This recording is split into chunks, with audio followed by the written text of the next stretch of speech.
तर गडचिरोली जिल्ह्यात गुरुवारपासून मुसळधार पाऊस पडत असल्याने नदी नाल्यांना पूर आलेला आहे।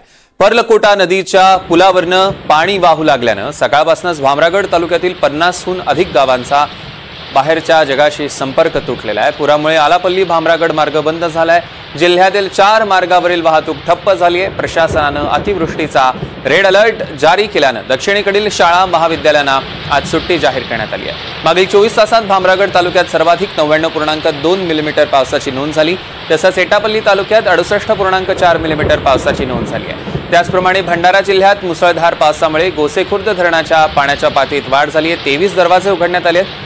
या सगळ्याचा आढावा घेतलाय आमचे प्रतिनिधी मनीष रक्षमवार यांनी। विश्रांतीनंतर कालपासून गडचिरोली जिल्ह्यात मुसळधार पावसाची हजेरी लागलेली आहे आणि गडचिरोली जिल्ह्याला आज रेड अलर्ट घोषित करण्यात आलेला आहे आणि उद्या ऑरेंज अलर्ट देण्यात आलेला आहे। त्याच अनुषंगाने 48 तासापासून मुसळधार पाऊस सुरू आहे आणि यावेळेस मागच्या वेळेस आपण बघितलं तर उत्तर गडचिरोलीमध्ये मुसळधार पाऊस होती आणि यावेळेस दक्षिण गडचिरोलीमध्ये मुसळधार पाऊस आहे। त्यामुळे गडचिरोली जिल्ह्यातील भामरागडमध्ये यावेळेस 99.2 मिलीलीटर पाण्याची नोंद झालेली आहे व एटापल्ली परिसरामध्ये 68.4 मिलीलीटरची नोंद करण्यात आली आहे। त्याच्यामुळे पूर परिस्थिती निर्माण झालेली आहे। आपण आता हरणघाटच्या नदीवर आहोत, म्हणजे हीच नदी जी बघू शकता आपण।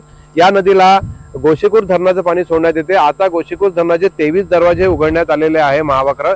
त्याच्यामुळे पूर जरी नसला या वैनगंगा नदीला तरी पाण्याच्या पातळीत वाढ झालेली आहे आणि या नदीच्या शेजारील जे काही गावं आहेत त्यांना जिल्हाधिकाऱ्यांनी सतर्कतेचा इशारा तर दिलेलाच आहे। त्यामुळे 3024 क्युसेक्सचा पाण्याचा विसर्ग सुरू आहे आणि प्रशासनाने रेड अलर्ट घोषित केल्यामुळे चामोर्शी, अहेरी, भामरागड, मुलचेरा, सिरोंचा इत्यादी तालुक्यातील ज्या शाळा आहेत त्या शाळांना सुद्धा सुट्टी जाहीर करण्यात आलेली आहे। आणि जे जिल्हाधिकारी अविशांत पांडा यांनी तहसीलदारांना सांगितलेलं आहे की तुमच्या तालुक्याची परिस्थिती पाहून तुम्ही शाळेला सुट्ट्या देऊ शकता। त्याच पद्धतीने रेड अलर्ट दिल्यामुळे शाळेला सुट्ट्या देण्यात आलेल्या आहे। आणि आता सर्व जनतेचं हे लक्ष लागलेलं आहे की आपल्या गोसेखुर्द धरणाचे 33 जर दरवाजे उघडले तर मग पुन्हा एकदा पूर परिस्थिती निर्माण होणार। त्यामुळे पुन्हा गडचिरोली शहरात म्हणा किंवा गडचिरोली शहराच्या आजूबाजूच्या परिसरामध्ये पूर परिस्थिती निर्माण होऊ शकते। कॅमेरामन देवासह मनीष रक्षमवार, NDTV मराठी, गडचिरोली।